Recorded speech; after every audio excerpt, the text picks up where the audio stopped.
Blues, your daily podcast on the St. Louis Blues. Part of the Locked On Podcast Network. Your team every day.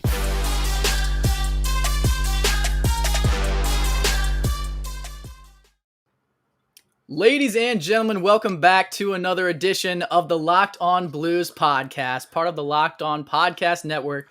Your team every day. I'm Thomas Welch. And I'm Josh Hyman. We got a fun episode for you today. The Blues game, their opening night is slowly approaching us. It's on Saturday, so we're going to talk about the opening night roster. We're also going to talk about hometown boy Brady Tkachuk signing a brand new contract with the Ottawa Senators. And we're going to talk about a lot more fun stuff. But Josh, we're going to talk about opening night right now. So the lineup came out. Jim Thomas tweeted that it's going to be Brandon Saad, Ryan O'Reilly, David Perron on the first line, Jordan Kyrou, Braden Shen, Pavel Buchnevich on the second line, James Neal, Robert Thomas, and Vladimir Tarasenko on the third line, and Jake Neighbors, Tyler Bozak, and Ivan Barbashev on the fourth line. So kind of hearing those names solidified as the opening night roster against the Colorado Avalanche. I don't know if a lot of you have heard, but I know Josh and I were talking about it before the episode. Gabriel Landeskog has been suspended for the Blues' first game of the season, so we won't have to go up against him after a free agency period that almost saw him come to the Blues. There was talks, and it sounded like the Blues were interested. I think if he went away from Colorado, he would have came here, but he didn't. They signed him back. But Josh, what are your thoughts about this team and this roster going into night one of the regular season? Look, I think that this forward core might be the deepest forward core we've seen on a St. Louis Blues team ever since I've been watching. Maybe, I don't know. I saw that look on your face. Maybe a little bit of a spicy take. I think it's a different vibe, right? Because it's a different sort of depth. Like, I think that there are players on this team, like more skill players deeper down the roster on this team. I think if you look back at like 2018, 2019, it was a lot more traditional depth. Like you had a third line of two-way players and a fourth line of grinders. This team's got four lines of guys who can score the puck. It's different. I think you could definitely argue that there are past teams that had more traditional depth, like in terms of matchups and all that, but I don't think there's a single line on the ice that's just going to be where the offense goes to die, like we've seen in the past. Like we've seen three guys go out there, battle for the puck a little bit, and then they hop off the ice. Every once in a while, they create an odd man rush to get a goal, but I think every single line on the ice is going to create matchup problems for the opponent in some way, shape, or form, whether it's the first line with that superstar talent, or even the second and third line with players that are a lot better than players on a lot of teams' second and third lines. And then that fourth line comes out and you typically expect to see, like I said, grinders and that sort of thing. And you got Tyler Bozak, one of the best bottom six centers in the NHL, had one of the hottest ends to the season last year. And Jake Neighbors, who knows what his potential is, but with the way that he's been getting hyped up in training camp, could be a huge matchup problem on that fourth line if teams are matching up their fourth lines against that. And Jake Neighbors is a dynamic skill player playing against, fourth liners, could be a huge matchup problem. And not to mention that third line is deadly. I'm excited. That's got to be one of the best third lines in the league for sure. But I think we've been talking about it all offseason, and it's going to kind of come to fruition on Saturday. But every offseason, I feel like you talk about all the ifs surrounding a team. It's like if Ryan O'Reilly continues his success, if David Perron somehow continues to defy Father Time and keeps producing at the clip that he is, if Robert Thomas can bounce back after a season that had so many injuries, if Vladimir Tarasenko can bounce back after a crazy chaotic offseason and a bunch of shoulder surgeries, if Jake Neighbors can come in and be the player that it sounds like Craig Berube is expecting him to be, if Tyler Bozak can continue the success that he had last season, which, by the way, I think there was an old tweet a while ago, but he was fifth on the Blues in scoring, so fifth in points after he came back from the injury last season, the Mark Stone hit. So he's continuing to defy the odds in terms of age. Ivan Barbashev has looked fantastic this preseason, and he's still very young. But I think the big thing here for me to kind of bank on the Blues' success, I think first two lines is basically kind of what you expect from the St. Louis Blues. They're always going to roll out two scoring lines, and they're going to be highly productive. But I think the difference of whether this team will be not only a playoff team, but go far in the playoffs is when it comes to the third and fourth lines, because 2019, that was the biggest thing, was depth. And now, like you're talking about, like a lot of people are talking about, I saw Pete Blackburn say this is a sneaky good lineup, and I don't even think it's sneaky. It's a ridiculously good lineup because you're rolling four deep. I think the last episode we talked about, you've got a first line, 2 seconds, and a third. How many teams can say that? So I think, like you said, Jake Neighbors is kind of an enigma, but he could absolutely be a mismatch if he provides scoring potential on a fourth line, as well as being that threat of a grinder and doing all the things that you expect from a fourth liner. But that third line, if Robert Thomas, you literally took the next point out of my mind. If Robert Thomas, if he returns to form of what we expect from him, which this preseason it looked like he did, he was one of the top scorers on the team. That James Neal was so many goals. And James Neal was one of the top scorers as well. If Robert Thomas can revitalize James Neal's career and Vladimir Tarasenko's career at the same time on the same line, this team is going to be an absolute wagon. Well, think about it. You got Robert Thomas, who can seemingly thread the needle on any pass whatsoever, and then two of the best, goal scorers at their respective positions, at least maybe not James Neal anymore, but two really strong goal scorers on the wing in Vladimir Tarasenko and James Neal.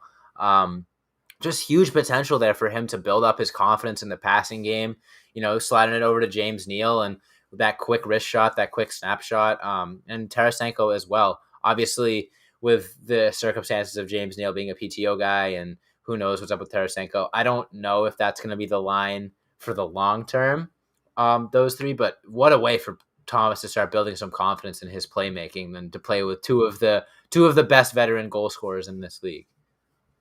Yeah, exactly. And so Josh and I are getting very excited for opening night. I'm sure you guys at home are getting excited for opening night. So you're going to need some energy to help you propel through that. So you got to check out our friends over at Built Bar, because Built Bar has so many delicious flavors. There's something for everyone. When you talk to a Built Bar fan, everyone kind of has their idea of what their favorite flavor is. Obviously, on the show, I talk about it time and time again. Mine is raspberry cheesecake. It was a limited edition, but they do also just have normal raspberry, which is also fantastic. They have coconut cherry barcia, mint brownie, double chocolate, salted caramel, strawberry, orange, cookies and cream, German chocolate, and like I said, so many limited edition ones. And not only are Built Bar flavors the best tasting, but they're healthy too. 17 to 18 grams of protein in every bar, calories ranging from only 130 to 180, only 4 to 5 grams of sugar, and only 4 to 5 grams of net carbs. And like I said, they're all amazing flavors, all tasty, and all good for you. So go to built.com and use the promo code LOCKED15 and you'll get 15% off your first order. That's promo code LOCKED15 for 15% off at built.com. When we come back, we're going to be talking about the hometown boy, Brady Tkachuk, getting a fat payday with the Ottawa Senators, so don't go anywhere.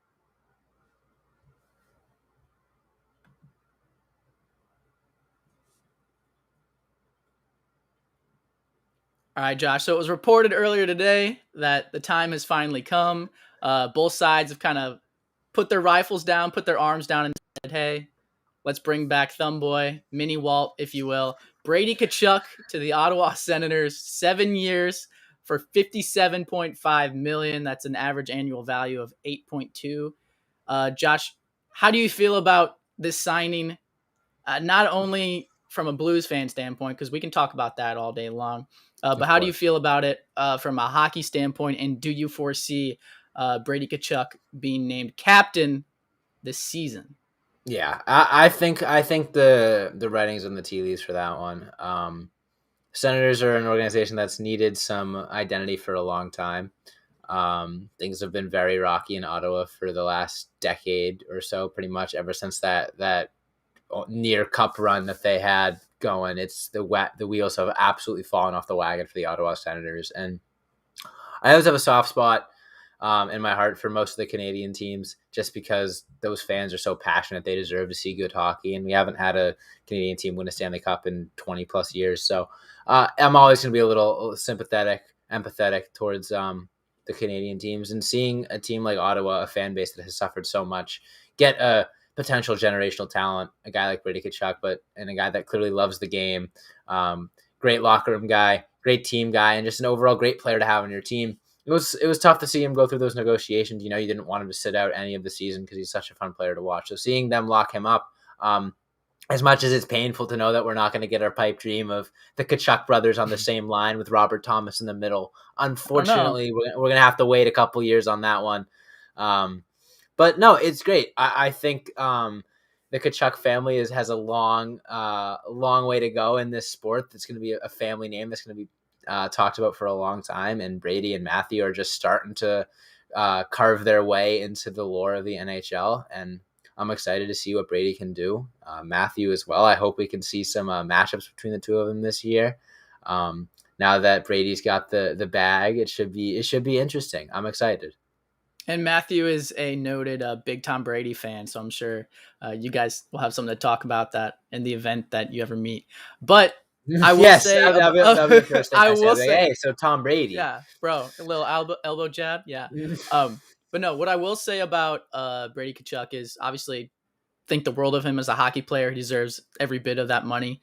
I do think, because there was kind of speculation about whether him wanting a bridge deal and Ottawa wanting to lock him up long term. So I think even as much as he loves Ottawa for taking a chance and like drafting him, and obviously every player wants to have that story of playing for one team their entire career. But I do think there's some kind of backdoor, maybe he doesn't feel as great about Ottawa's ability to rebuild and eventually get to contender status as I'm sure a lot of hockey fans feel that same way. So I think even though he's signed for 7 years, I think in the event that you get to year 5, year 6, and Ottawa is still a bottom feeder, I would not be surprised in the slightest to hear Brady Tkachuk back in trade talks again, or hear that he kind of wants out of Ottawa. Because at the end of the day, if you're a guy like Brady, if you're a guy like Matthew, you love the game of hockey, you love St. Louis, but you also love winning too. Anyone wants to play, especially a guy that talented wants to play for a franchise that's consistently at the bottom of the standing. So we'll see what happens in terms of that regard, but I do think he's going to evolve into not only a fantastic player, but a superstar in this league, kind of what we talked about last episode with ESPN doing all the coverage that they do. I mean, even his announcement of the signing today was really cool. I think it was the Joker that he posted a GIF, and here we go. Oh, yeah, great. and then Matthew quote tweeted it too and did his own little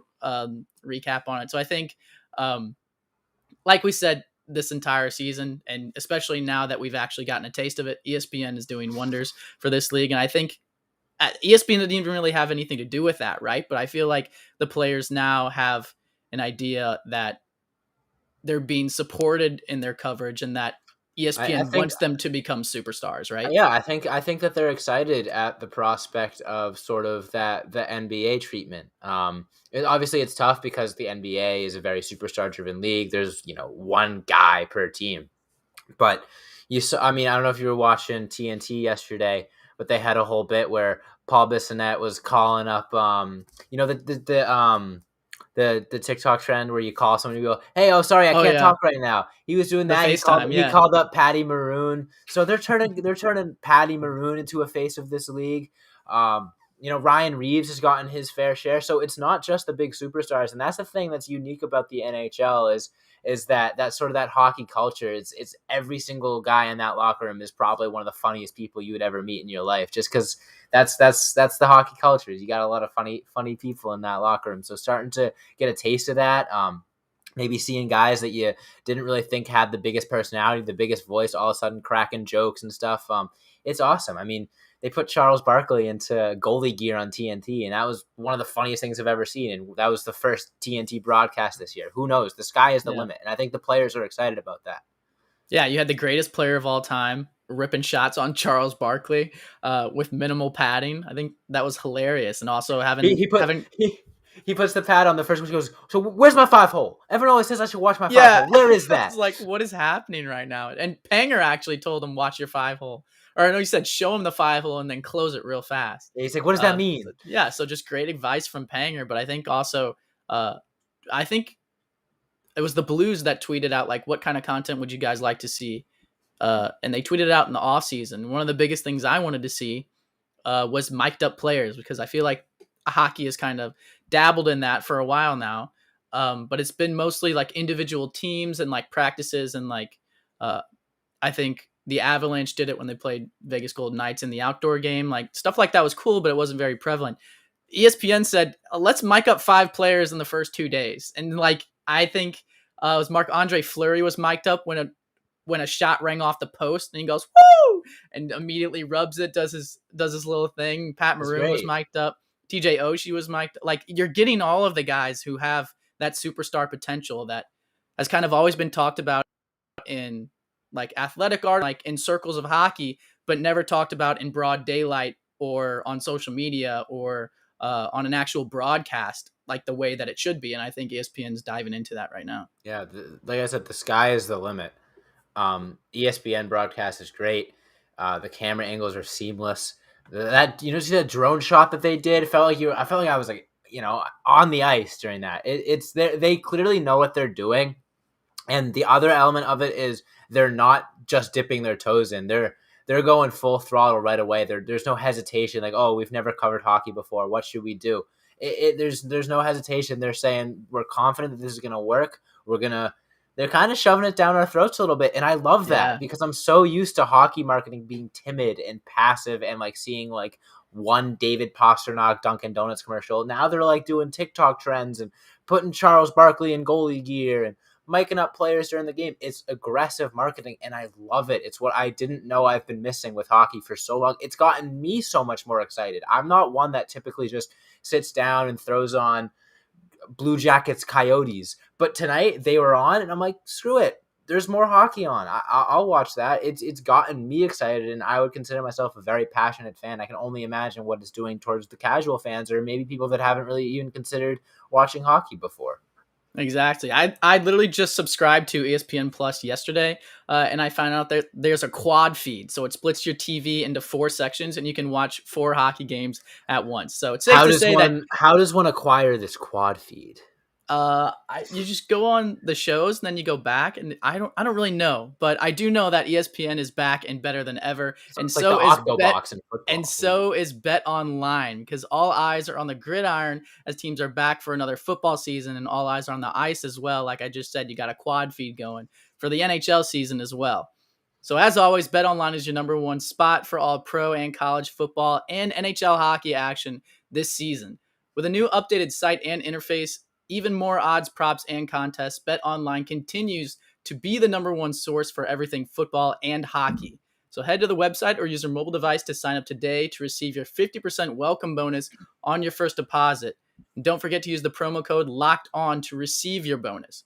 From football, basketball, boxing, right to your favorite Vegas casino games, don't wait to take advantage of all the amazing offers available for the 2021 season. BetOnline is the fastest and easiest way to bet on all your favorite sports at BetOnline, where the game starts. When we come back, we're going to talk a little bit more about hockey. We're going to talk about Alexander Ovechkin, a record-breaking performance, and all the things that we've loved about this season so far and our early takeaways. So don't go anywhere.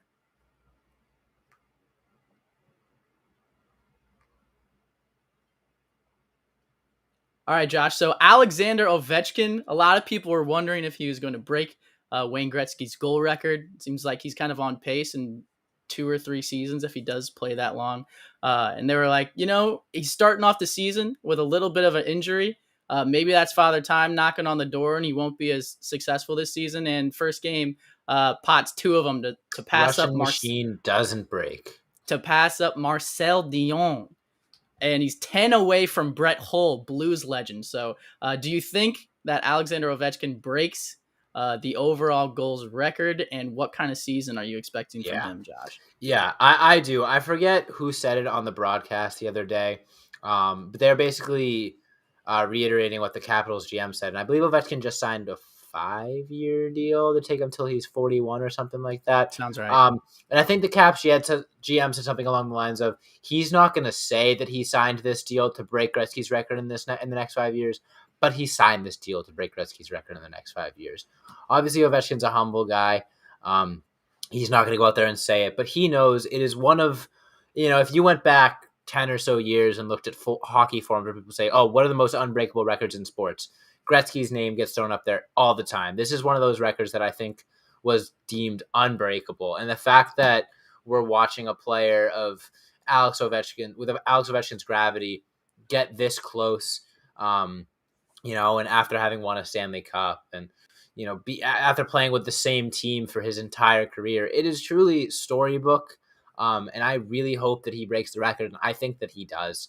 I think he stays healthy. I think that he stays consistent. He doesn't need speed or skill or finesse to score goals. He just stands in one spot and rifles them. And you know what? If goalies were going to figure out how to the goals that he scored spot, the other night, they looked like speed, skill, and finesse too. So I mean, he's just he twice doesn't even as dangerous. need that. Exactly. But if goalies could stop that signature shot, they would have figured it out by now. He's been in the league for 16 years, something like that. He's not slowing down anytime soon. I look forward to the day that he breaks the record. I hope that I can be in the DC area where I go to school for it, because it would be awesome to be around Caps fans for that. That would be sweet. It's a huge moment in the history of hockey, and it continues to reiterate upon the fact that the game is going to keep growing, and ESPN has already been doing a phenomenal job with the Ovechkin goal chase coverage, and we're still a couple of years away. So who knows the sort of presentation we'll see if and when that record does happen. I'm getting goosebumps just thinking about it. I know. I'm hoping it happens on an ESPN broadcast. But speaking of making history, Seattle Kraken made history with their first inaugural game. Josh, what were your takeaways from the Seattle Kraken? Obviously, it's not the result you want to start the season off, but Vegas is a very good team, and going 4-3 against them, I think there were a lot of takeaways from this game. Vince Dunn got an assist on the first ever Kraken goal. We thought Jaden Schwartz had the second, but it was attributed to someone else, but he got an assist as well. So what are your takeaways from watching the Seattle Kraken, and how do you feel about Philip Grubauer? First of all, nicest away uniforms in the sport. Easily. Clean as absolutely hell. Gorgeous. I'm tempted to buy one. I want to buy one too. I might get the home, actually. I want both. I can't wait till they come out with a third jersey or something. No, but I mean, it was exciting to watch. I think the Vegas pregame show was great as always. That barn looks the Kraken on the ice, like that graphic that was going, and then the Golden Knight was slaying it, dude. So cool. Oh yeah, that felt like a playoff game. That environment. It did. Watching the live band, and they had the UFC fighter ringing the bell and all that. Oh, it got me so hyped up. And then going to see the Seattle Kraken out there present a good on ice product with those gorgeous uniforms. It got me excited about hockey. I've been senior year, it hasn't really set into me. Oh yeah, hockey season's rolling around. But now all of a sudden, all these games are showing the ESPN broadcast, Seattle Kraken, all different elements that are just getting me psyched for this season of hockey. I'm planning on watching plenty of Kraken games. I think that they're a really entertaining team. They got great uniforms. I think Philip Grubauer is going to do a really good job there. And that Pacific Division is so weak. I would not be surprised to see the Kraken make a push for the playoffs.